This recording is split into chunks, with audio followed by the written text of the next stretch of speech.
Meh.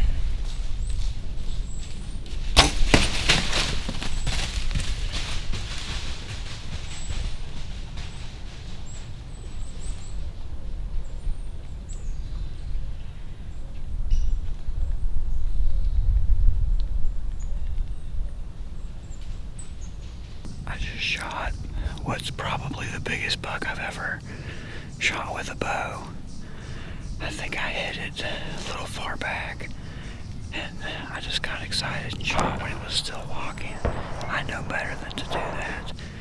I'm gonna go check my arrow, see if there's blood on it, and probably back out of here for a while. That was absolutely crazy. I was getting ready to leave, and he came following a doe in. It's about 10:30 on November 14th. So I don't want to push it because this is a really good buck. So I'm gonna go get my arrow, and like I said, check the arrow and then back out of here.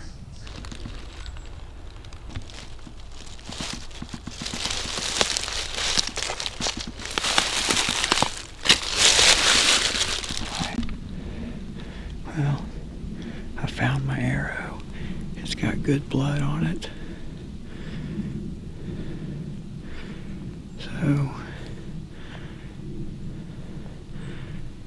I'm gonna go ahead and back out of here and just like I said, give him some time. It's been about 4 hours since I shot the buck. I'm driving up here on the mountain right now to go look for it. After watching that video about 500 times, I think the shot might be halfway decent. I couldn't tell much by the footage, the visual that it gave me, but the audio has me a little bit hopeful. When the arrow hit the deer, it made that loud punching sound like it may have hit a rib. So if that's the case, then I'm pretty confident that I at least got the liver and possibly the back part of the lungs. It did look like the shot was definitely a little bit back and a little bit high, so I think backing out was the right thing to do. Hopefully we can go in here, get on a blood trail, and walk right to it. So I'm going to meet up with Scott, and we're going to see what we can find. That deer should be, or was last seen right out there after, it stopped out there and then cut down that way. So we're going to walk out here and see what we can see.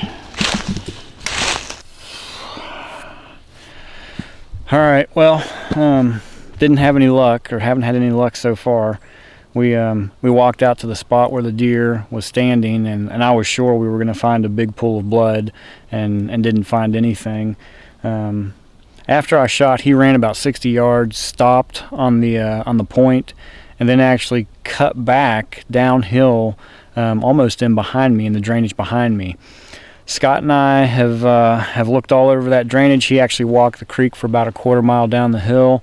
I crossed the creek, went back up on the other side of the hill, and didn't find anything. So I think the game plan now is we're going to try to actually go back in the direction that he came from, in the drainage that he came from originally. And maybe when he got out of sight, he cut back and went back toward that drainage. I mean, I've had deer do that before, where they get shot and I end up finding them within 50 yards of my stand. They just make a big circle. So I'm hoping and praying that's what he did.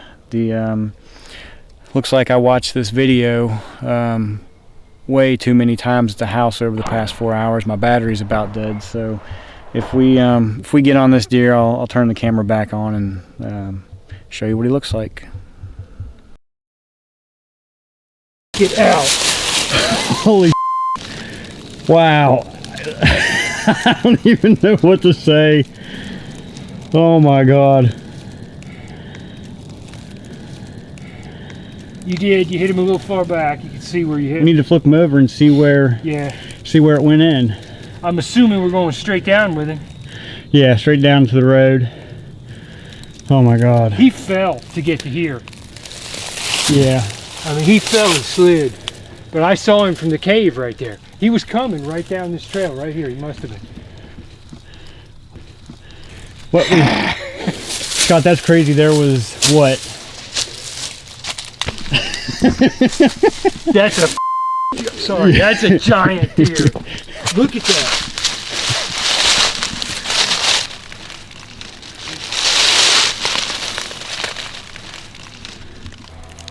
All right, so we had some technical difficulties with the camera during the recovery, but got him home, got him caped out. Gonna head over to the taxidermist here in a minute.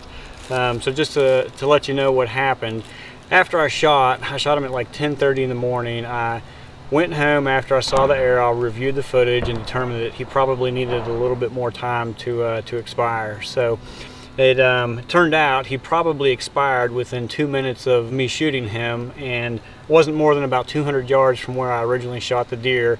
He just appeared to go off to the right, when in fact he doubled back as soon as he got out of sight and actually cut to the left and went into the original drainage he came from. So with that being said, I've got my my best buck ever, 142-inch 10-point, and I'm headed to the taxidermist. Can't wait to get him back.